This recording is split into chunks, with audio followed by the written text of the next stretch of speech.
कलवरी के पास खड़ा हो, खून की धारा देखता जा,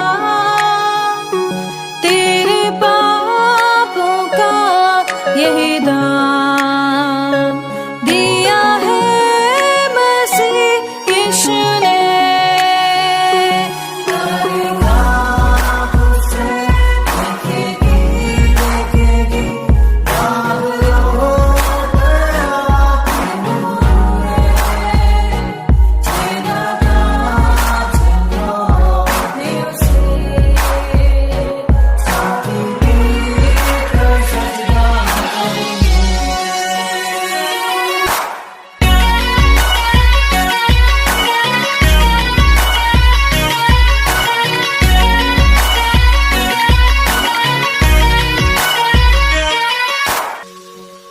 ये हुआ सब तेरे लिए, तूने भी उसे छेड़ा था,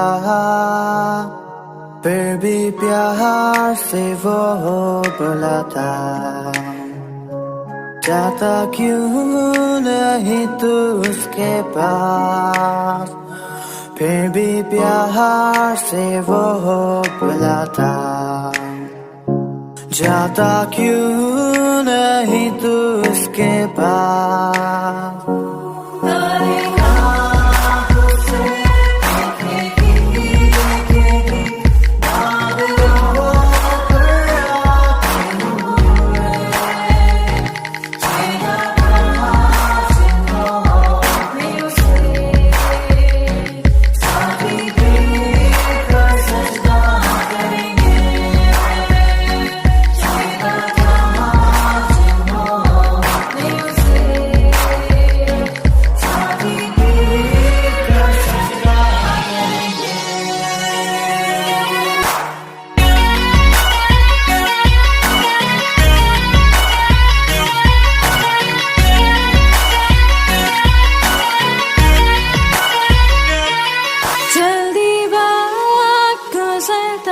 चाहता है, रात अंधेरी आती है, तौबा कर दरवाजा होगा बंद, कुछ ना होगा वे पछताने से,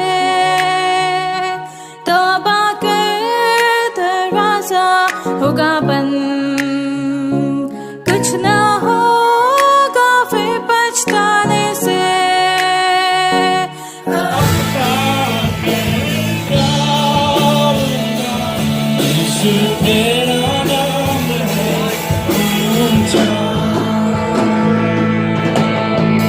सारी सृष्टि पर तेरा पिता, तू राजा विराज है प्रभु, उससे है जमीन, उससे आसमान।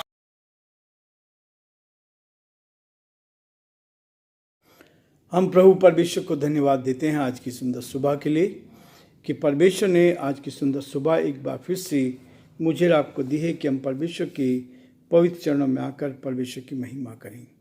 प्रियो, मैं आप सभी का स्वागत और वेलकम करता हूं living Christian movement fellowship ministry Jaipur Rajasthan में। परमेश्वर का धन्यवाद करते हैं कि परमेश्वर ने हम सबको सुरक्षित रखा ताकि हम परमेश्वर की महिमा करें और उसके नाम को धन्य कह सकें। एक एक दिन परमेश्वर हमें आगे बढ़ा रहा है ताकि हम परमेश्वर के उस पवित्र कार्य को, परमेश्वर के पवित्र राज्य को बढ़ा सकें और परमेश्वर की महिमा कर सकें। मैं एक बार फिर से आप सभी को living Christian movement fellowship ministry Jaipur में स्वागत और वेलकम करता हूं, क्योंकि आपका सहयोग, आपकी प्रार्थनाएं हर कदम पर हमारे साथ बनी रही और आप हमेशा हमें प्रार्थना में उठाए रखें। परमेश्वर आप सबको बहुत बड़ी आशीष दे और परमेश्वर का हाथ आप पर और आपके पूरे परिवार पर बना रहे, ताकि हम एक साथ मिलकर प्रभु की महिमा करते चले जाएं। प्रियो, परमेश्वर का वचन हमें हर कदम पर, हर मोड़ पर इस बात के लिए प्रेरित करता है ताकि हम उसके वचन को लेकर परमेश्वर पिता की महिमा कर सकें और अपने प्रभु को हम सराह सकें, क्योंकि वो चाहता है कि हम हर कदम पर उस परमेश्वर को धन्य कह सकें। आज मैं आपके सामने पढ़ना चाहूँगा 5, 6 और 7 पद को। लिखा है, यद्यपि मैं शरीर के भाव से तो तुमसे दूर हूँ, तो भी आत्मिक भाव से तुम्हारे निकट हूँ और तुम्हारे व्यवस्थित जीवन को और तुम्हारे विश्वास को जो मसीह में है दृढ़ता देखकर प्रसन्न होता हूँ। 6 पद, अतः जैसे तुमने मसीह यीशु को प्रभु करके ग्रहण कर लिया है, वैसे ही उसी में चलते रहो और उसी में जड़ पकड़ते और बढ़ते जाओ, और जैसे तुम सिखाए गए वैसे ही विश्वास में दृढ़ होते जाओ और अधिक अधिक धन्यवाद करते रहो। परमेश्वर अपने इस वचन के पढ़े और सुने जाने पर बरकत दे, आशीष दे, हम और अधिक परमेश्वर की महिमा कर सकें। हम प्रार्थना करेंगे। प्रेमी देवन परमेश्वर, हम आपके पवित्र चरणों में झुकते हैं। हम आपको धन्यवाद देते हैं, आपकी स्तुति करते हैं, आपकी दया के लिए, अनुग्रह के लिए, आपके प्रेम के लिए। आपने हमसे बेहद प्यार किया ताकि पिता परमेश्वर हम आपके साथ आकर आपकी महिमा करें, आपके नाम को धन्य कह सके, जो आपकी योजना उसको पूरा कर सके।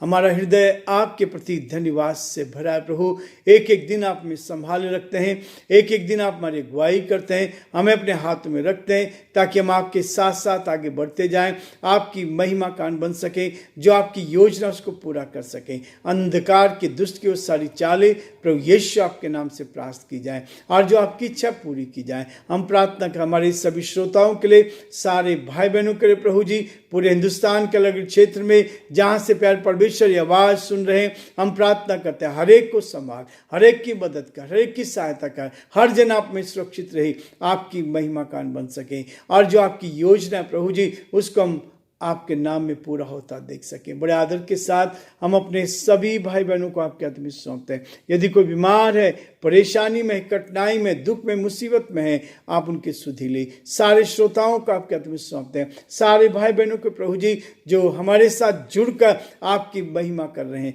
यीशु के नाम से प्रार्थना करते हैं उत्तम से उत्तम आशीष से भरपूर करे, ताकि आदर आपको मिले, महिमा आपको मिले, गौरव आपको मिल सके, प्रशंसा आपको मिल सके और आपका नाम ऊंचा किया जाए। धन्यवाद, धन्यवाद, धन्यवाद। हमारे प्रेमी और दयालु परमेश्वर, हम आपकी तारीफ करते हैं, हम आपकी प्रशंसा करते हैं, हम आपके नाम को सराहते हैं, क्योंकि आप आदर, महिमा और स्तुति के योग्य परमेश्वर हैं। अद्भुत युक्ति करने वाले प्राकृतिक परमेश्वर, हम आपकी जय जयकार करते हैं और यही प्रार्थना, ये विनती करते हैं प्रभु जी, आपकी सुरक्षा हर कदम पर हमारे साथ साथ बनी रही। बड़े ही आदर के साथ, दीनता के साथ, नम्रता के साथ पिता परमेश्वर, हमारे देश को आपके हाथ में सौंपते हैं, हमारे प्रदेश राजस्थान को आपके हाथ में सौंपते हैं, यहाँ के मुख्यमंत्री को आपके हाथ में सौंपते हैं। प्रार्थना करते हैं आप उनकी सुधि ले, उनकी मदद कर, सही मार्गदर्शन कर, ताकि इस प्रदेश का संचालन आपकी महिमा के लिए कर सके। बड़े आदर के साथ, दीनता के साथ, नम्रता के साथ हम सभी को प्रभु जी आपके हाथ में सौंपते हुए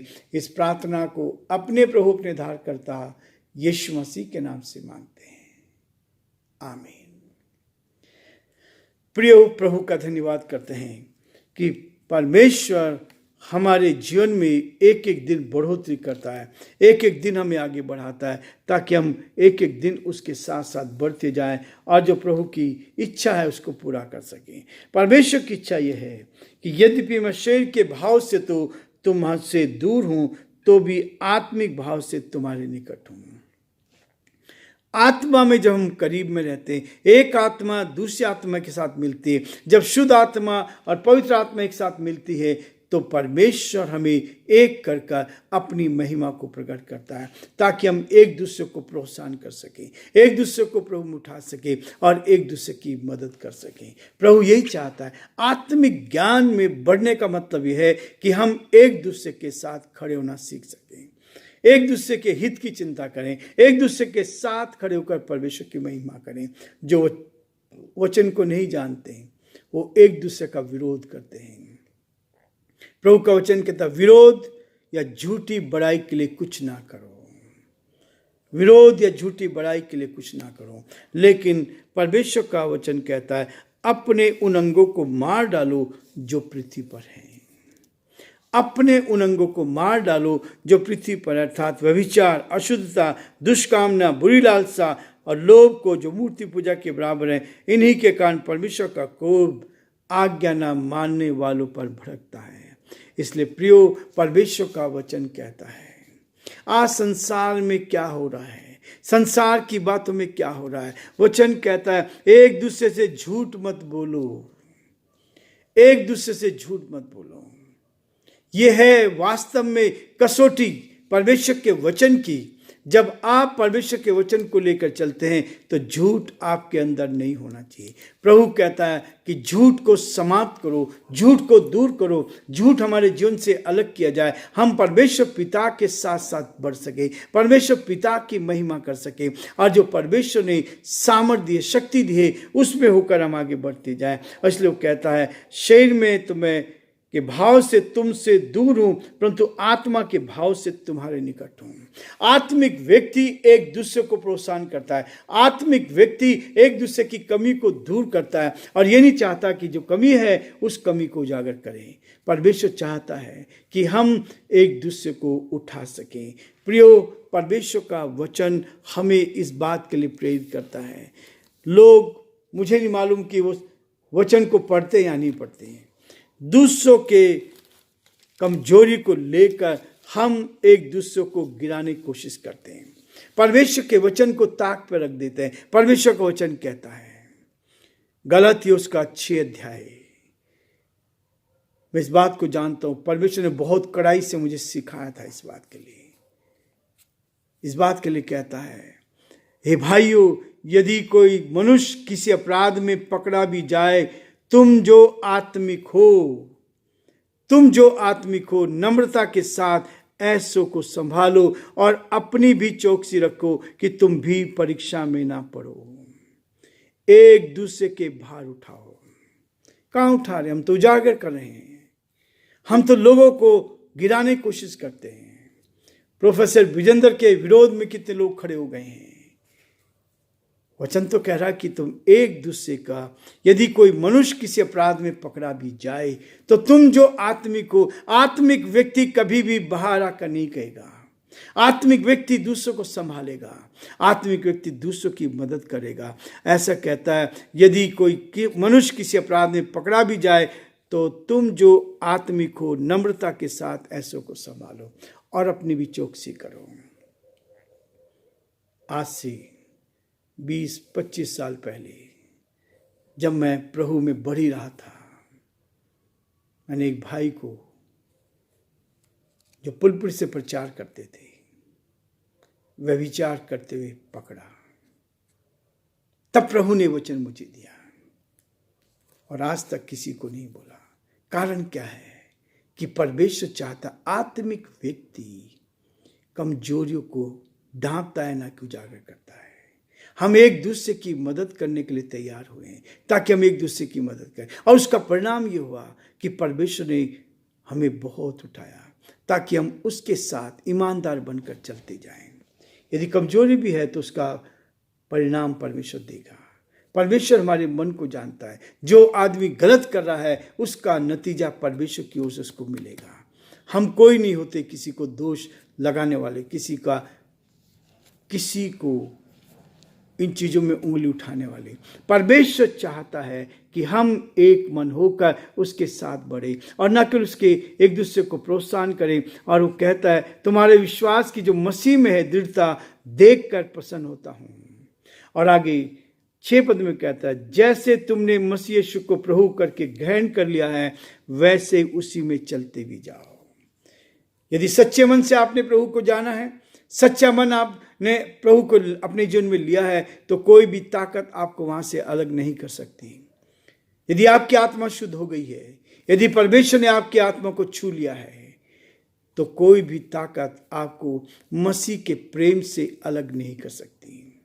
बशर्त है कि हम सच्चाई के साथ चलते रहें, ईमानदारी के साथ चलते रहें, परमेश्वर की महिमा करते जाएं और जो परमेश्वर की योजना है उसको अपने जीवन में पूरा करें। 7 पद में कहता है और इसी में जड़ पकड़ते और बढ़ते जाओ। जड़ पकड़ते बढ़ते जाओ। मजबूत परिस्थिति में समस्या आएंगी, परेशानी आएंगी, दृढ़ होते जाओगे, बढ़ते जाओगे। जब समस्या आएगी तो आप आगे बढ़ पाओगे। परमेश्वर चाहता है कि उसमें जड़ पकड़ते जाओ और न केवल जड़ पकड़ते जाओ परंतु विश्वास में दृढ़ होते जाओ और अधिक धन्यवाद करते रहो। जीत पाने का तरीका धन्यवाद देना है। हम एक दूसरे के लिए धन्यवाद दें, एक दूसरे के लिए प्रार्थना करें, एक दूसरे को प्रोत्साहन करें ताकि प्रभु की महिमा करें। और इसलिए प्रियो, परमेश्वर का वचन हमें हर कदम पर इस बात के लिए प्रेरित करता है कि हम ईमानदार बनकर प्रभु की महिमा करें और परमेश्वर के नाम को धन्य कहें। परमेश्वर आपके जीवन में से सारी बुराइयों को दूर कर देगा। और ये बुराइयां इसलिए है कि हम शैतान को कई बार मौका दे देते हैं, लेकिन परमेश्वर चाहता है कि आप ईमानदार बनकर, ईमानदारी के साथ, परमेश्वर के साथ आगे बढ़कर परमेश्वर की महिमा करते जाएं। प्रभु आप सबको बहुत बड़ी आशीष दे और परमेश्वर का हाथ आप पर और आपके पूरे परिवार पर बना रहे। यही हमारी प्रार्थना है, ये हम आपके लिए दुआ करते हैं कि प्रभु आप सबको बहुत बड़ी आशीष दे।